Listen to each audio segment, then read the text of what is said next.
받으시면 은혜의 평강이 여러분의 삶 가운데 가득하기를 축복합니다. 오늘 본문은 에스겔 17장입니다. 주님께서 나에게 말씀하셨다. 사람아, 너는 이스라엘 족속에게 수수께끼를 내고 비유를 들어 말하여라. 너는 그들에게 말하여라. 나 주 하나님이 말한다. 큰 독수리 한 마리가 레바논으로 갔다. 큰 날개, 긴 깃, 알록달록한 깃털을 가진 그 독수리는 백향목 끝에 돋은 순을 땄다. 독수리는 그 연한 햇순을 잘라서 상인들의 땅으로 물고 가서 상인들의 성읍에 놓아두었다. 그리고 그 땅에서 난 씨앗을 가져다가 옥토에 심었다. 시냇가에다가 버드나무를 심듯 물이 많은 시냇가에 그 씨앗을 심었다. 그 씨앗은 싹이 나고 낮게 퍼져 자라서 무성한 포도나무가 되었다. 그 가지들은 독수리에게로 뻗어 올라갔고 그 뿌리는 땅에 박고 있었다. 그 씨가 포도나무가 되어 가지를 내뻗고 덩군 소를 뻗쳤다. 다른 큰 독수리 한 마리가 나타났다. 날개가 크고 깃이 많은 독수리다. 그런데 보아라. 그 포도나무가 뿌리를 그 독수리에게 뻗고 그 가지도 그 독수리에게로 뻗는 것이 아닌가. 이 포도나무는 새로 나타난 그 독수리를 보고 옥토에서 멀리 떨어진 곳에 물을 대달라고 하였다. 그 포도나무를 옥토 곧 물이 많은 곳에 심은 것은 가지를 뻗고 열매를 맺어서 아름다운 포도나무가 되도록 한 것인데 이 모양이 되고 말았다. 그러므로 너는 그들에게 전하여라. 나 주 하나님 말한다. 그 포도나무가 무성해질 수 있겠느냐? 그 뿌리가 뽑히지 않겠느냐? 그 열매가 떨어지거나 그 새싹이 말라 죽지 않겠느냐? 그 뿌리를 뽑아버리는 데는 큰 힘이나 많은 군대를 동원하지 않아도 될 것이다. 그러므로 그것을 심어 놓았지만 무성해질 수가 있겠느냐? 동쪽 열풍이 불어오면 곧 마르지 않겠느냐? 자라던 그 밭에서 말라버리지 않겠느냐? 주님께서 나에게 말씀하셨다. 너는 저 반역하는 족속에게 이 비유가 무엇을 뜻하는지 알지 못하겠느냐고 물어보고 그들에게 일러주어라. 바빌로니아 왕이 예루살렘으로 와서 왕과 지도자들을 붙잡아 바빌로니아로 끌어갔고 이 나라의 왕족 가운데서 한 사람을 선택하여 그와 언약을 맺고 그에게 맹세를 시킨 다음에 이 나라의 유능한 사람들을 붙잡아갔다. 이것은 바빌로니아가 이 나라를 굴복시켜 독립하지 못하게 하고 그 언약을 지켜야만 명예를 유지해 나가도록 하려 한 것이다. 그런데도 그는 바빌로니아 왕에게 반역하여 이집트로 사람을 보내서 자기에게 많은 군마와 군인을 파견해달라고 요청하였다. 그가 성공할 수 있겠느냐? 그런 일을 한 사람이 죽음을 피할 수 있겠느냐? 언약을 어긴 사람이 죽음을 피할 수 있겠느냐? 나 주 하나님의 말이다. 내가 나의 삶을 두고 맹세한다. 그는 분명히 죽을 것이다. 바빌로니아 왕이 그를 왕으로 세워주었는데 그 왕에게 한 맹세를 무시하고 그와 맺은 언약을 깨뜨렸으니 왕의 땅인 바빌로니아에서 그와 함께 있다가 죽을 것이다.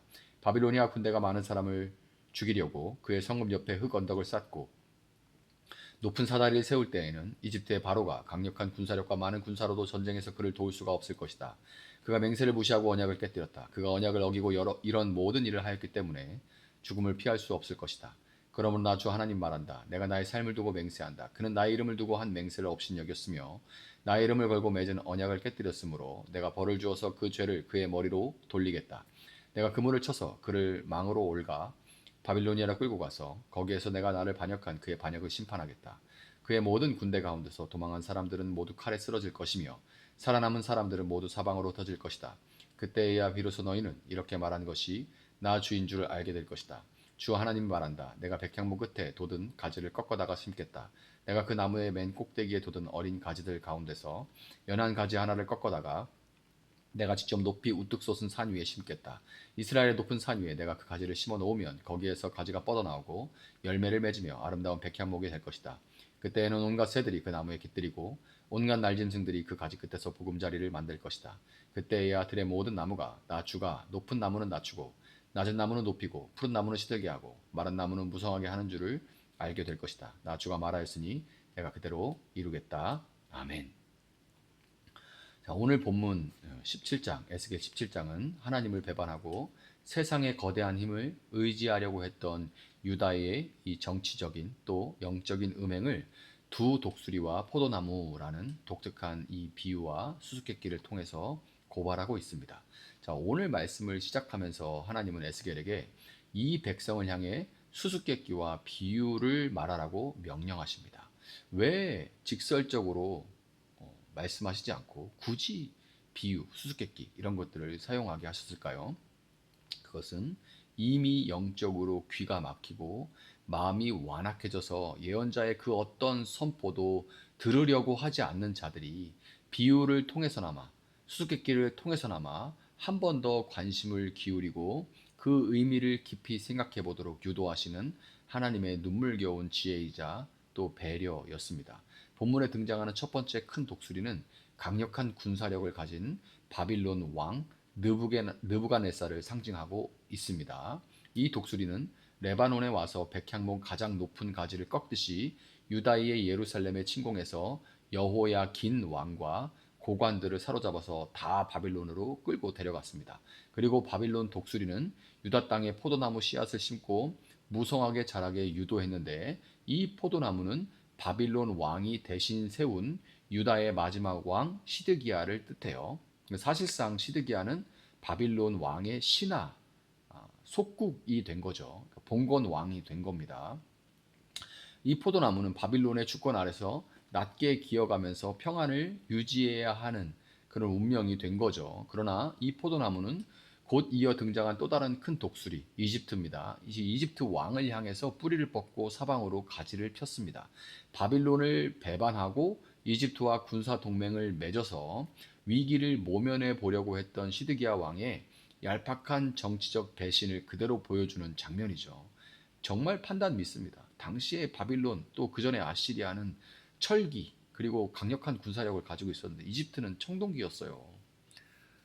상대가 안 되는데 그런 것들을 모르는 거죠. 하나님은 이 가증한 배반을 보시면서 탄식합니다. 강대국의 힘을 의지해서 사방으로 뻗어가던 그 포도나무가 그대로 번성하겠느냐라고 물으시죠. 결국에 동풍이 불 때에 그 뿌리가 뽑히고 잎사귀가 말라 비틀어지듯이 유다는 처참하게 무너질 것이라고 선언하십니다. 실제로 16절에서 선포된 이 시드기야의 운명은 역사 속에서 너무나 참혹하게 그대로 문자 그대로 성취됐습니다. 그는 바빌론 군대에 붙잡혀서 자신의 아들들이 눈앞에서 잔인하게 죽임당하는 것을 봐야 됐고, 이거 지금 에스겔이 바빌론 땅에서 선포하고 아직 유다는 망하지도 않았는데 이 얘기를 하는데 그 말이 그대로 성취된 거예요.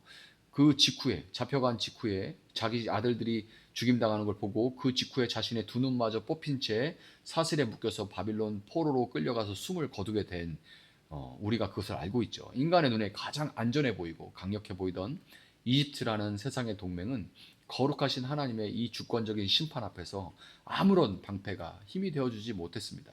하나님과의 언약을 가볍게 여기고 세상의 힘을 신뢰했던 자들이 맞이할 비참한 종국, 그 종말이었던 거예요. 세상의 동맹이 무너지고 유다라는 포도나무의 뿌리가 완전히 뽑혀버린 이 절망의 자리에서 우리는 오늘 본문 마지막은 위대한 소망과 위로의 선포가 이어진다는 것을 기억해야 합니다. 22절부터 24절을 보면 하나님은 첫 번째 독수리처럼 남의 것을 빼앗는 방식이 아니라 친히 주권적인 손길로 높은 백향목 꼭대기에서 연한 가지 하나를 꺾어다가 이스라엘의 높은 산에 심겠다 이렇게 약속을 하십니다.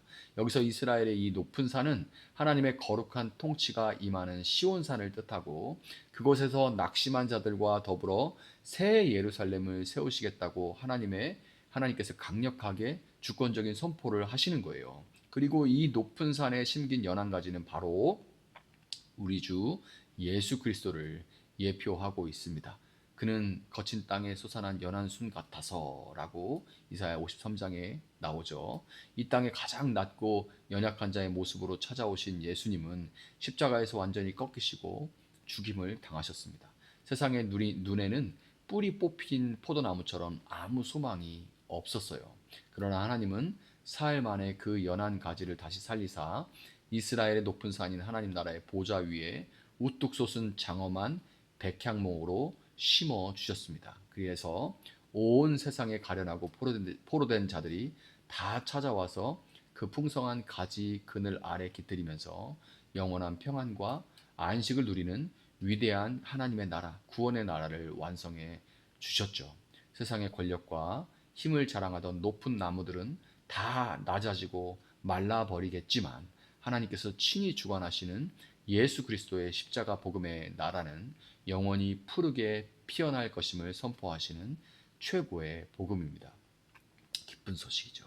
여러분 오늘 이 새날을 살아가는 우리의 시선은 과연 어디를 향하고 있는지 생각해 볼 수 있기를 바랍니다. 위기와 두려움, 불안이 엄습해 올 때마다 유다처럼 나에게 도움이 될 만한 세상의 거대한 어떤 힘이나 이집트 독수리와 같은 물질적인 화려한 어떤 배경을 찾아서 뿌리를 뻗어 보려고 하고 있지는 않으십니까? 세상이 약속하는 안전망과 인간적인 계산은 하나님의 심판의 동풍이 불어올 때 단 한순간에 뿌리째 뽑혀버릴 헛된 신기루에 불과합니다. 우리는 겉모습만 화려한 세상의 동맹을 부러워할 것이 아니라 모든 역사의 생사화복을 주장하시는 하나님의 절대적인 주권을 두려움과 경외함으로 인정해야만 하는 것입니다. 그리고 이미 우리 인생의 가장 안전한 백향목 그늘이 되어주시는 예수 그리스도의 품으로 날마다 우리는 달려가야 하는 거예요. 이 새날에 내 힘으로 살아보려던 세상의 모든 얄팍한 계산과 우상들을 십자가 앞에 다 내려놓을 수 있기를 바랍니다. 그리하여 영원한 통치자이신 예수 그리스도의 십자가 그늘 아래 온전히 거하며 오직 주님이 주시는 진정한 평강과 위로만을 풍성하게 누리는 진정한 복된 삶을 누리실 수 있고 살아갈 수 있기를 예수님의 이름으로 축복합니다. 잠시 기도하겠습니다. 사랑하시는 주님, 감사합니다. 에스겔 예언자가 전한 이 메시지들은 정말 더 많은 예언자들 가운데 더 우리의 심령에 비수같이 꽂혀 온다는 것을 경험하게 됩니다.